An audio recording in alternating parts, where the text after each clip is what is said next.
क्या आपने कभी सोचा है कि एक व्यक्ति गरीबों और जरूरतमंदों का इतना बड़ा सहारा कैसे बन सकता है कि सदियां बीत जाने के बाद भी लाखों लोग उसकी दरगाह पर अपनी फरियाद लेकर पहुंचते हैं। एक ऐसा संत जो गरीबों का नवाजने वाला कहलाया, गरीब नवाज। लेकिन यह लक़ब कैसे मिला? क्या था वो करिश्मा जो हजरत ख्वाजा मोइनुद्दीन चिश्ती रहमतुल्लाह अलैह की जिंदगी में हुआ? आज हम खोलेंगे उस रहस्य को जो इस्लामी इतिहास की एक चमकदार मिसाल है। अजीज दोस्तों, आज हम बात करेंगे हजरत ख्वाजा मोइनुद्दीन हसन चिश्ती रहमतुल्लाह अलैह की, जिन्हें दुनिया ख्वाजा गरीब नवाज के नाम से जानती है। ये वो महान सूफी संत हैं जिन्होंने भारत में चिश्ती सिलसिले की बुनियाद रखी। इनकी जिंदगी गरीबों, मजलूमों और जरूरतमंदों की सेवा में गुजरी। इस्लामी इतिहास में इनकी अहमियत इसलिए है क्योंकि इनकी दावत और रहमत से लाखों लोग इस्लाम की छाव में आए। ये वो दौर था जब भारत में इस्लाम नया नया पहुंच रहा था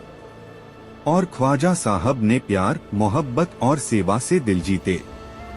आइए जानते हैं इनकी जिंदगी के कुछ अहम लम्हों को। हजरत ख्वाजा मोइनुद्दीन का जन्म 1143 ईस्वी में सिस्तान, ईरान में हुआ। बचपन से ही ये नेक और परहेजगार थे। पिता का इंतकाल जल्दी हो गया और एक बाग और चक्की विरासत में मिली। एक दिन बाग में पानी दे रहे थे कि एक मजजूब फकीर आए। उन्होंने कुछ अंगूर खाए और नौजवान ख्वाजा को कुछ दिया। वो खाकर ख्वाजा साहब का दिल बदल गया। दुनिया की मोहब्बत खत्म हो गई। सब कुछ बेच दिया और इल्म हासिल करने निकल पड़े। समरकंद और बुखारा में इल्म पढ़ा। फिर हजरत ख्वाजा उस्मान हारूनी रहमतुल्लाह अलैह से बैत की। 20 साल उनके साथ सफर किया, रियाजत की, सेवा की।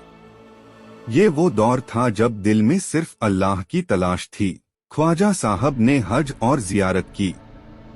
मदीना में रौजा ए रसूल पर खड़े थे कि आवाज आई, ए मोइनुद्दीन, तुम हमारे करीब हो, हम तुमसे राजी हैं। हिंदुस्तान जाओ, वहाँ के लोगों को हिदायत दो। ये हुक्म रसूली था। ख्वाजा साहब भारत की तरफ रवाना हुए। लाहौर में हजरत अली हुजवीरी की मजार पर रुके। फिर दिल्ली, फिर अजमेर। अजमेर में बस गए। वहाँ के हाकिम पृथ्वीराज चौहान थे।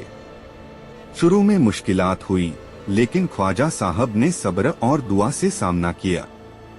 धीरे धीरे लोग इनकी तरफ खिंचे चले आए। अजमेर में ख्वाजा साहब ने खानकाह कायम की। लंगर चलता था। गरीबों, यतीमों, विधवाओं की मदद करते। हर धर्म और जाति के लोग आते। ख्वाजा साहब कहते, गरीबों की सेवा सबसे बड़ी इबादत है।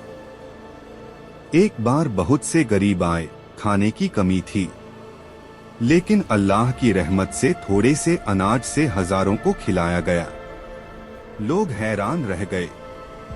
ये था गरीब नवाज का असली करिश्मा, दिलों में मोहब्बत पैदा करना। लाखों लोग इनकी दावत से मुसलमान हुए। इनकी रहमत से दिलों के हाल बदलते। ये सेवा और मोहब्बत का सिलसिला था जो सदियों तक चलता रहा। ख्वाजा साहब की जिंदगी सादगी की मिसाल थी। कहते थे, सब्र और शुक्र सबसे ऊंची इबादत है। दरवेश को 3 चीजें चाहिए, दरिया जैसी सखावत, सूरज जैसी मेहरबानी, जमीन जैसी मेहमानवाजी। गरीबों को नवाजते, इसलिए गरीब नवाज कहलाए।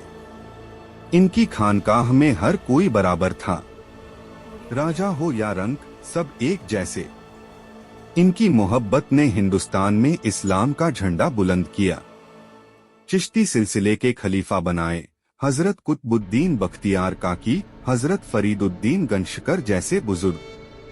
ये सिलसिला आज भी जारी है। 1236 ईस्वी में 6 रजब को ख्वाजा साहब का विसाल हुआ, लेकिन इनकी रहमत आज भी बरस रही है। सबसे बड़ा करिश्मा ये है कि सदियां बीत गईं, लेकिन अजमेर शरीफ पर हर धर्म के लोग आते हैं। गरीब, अमीर, हिंदू, मुसलमान, सबकी मुरादें पूरी होती हैं। ये वो जगह है जहां दिल टूटते हैं और जुड़ते हैं। ख्वाजा गरीब नवाज की मोहब्बत ने नफरतों को प्यार में बदल दिया। ये अल्लाह की रहमत का करिश्मा है जो इनके जरिए जाहिर हुआ।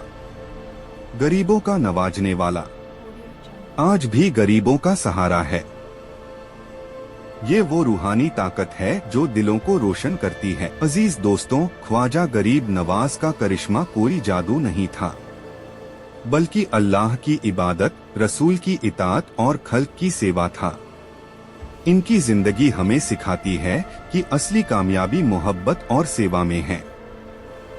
आज के दौर में जब नफरतें बढ़ रही हैं, हमें इनकी तरह गरीबों की मदद करनी चाहिए, दिलों में प्यार पैदा करना चाहिए।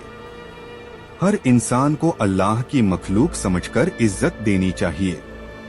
अगर हम इनकी सीख पर अमल करें तो हमारी जिंदगी भी करिश्मों से भर जाएगी। अल्लाह हमें ख्वाजा गरीब नवाज की हिदायत पर चलने की तौफीक अता फरमाए। आमीन। इस्लामिक बात को शेयर करें और मेरे चैनल को सब्सक्राइब करें और लाइक करें। अस्सलामु अलैकुम मेरे भाइयों, मिलते हैं अगली वीडियो में।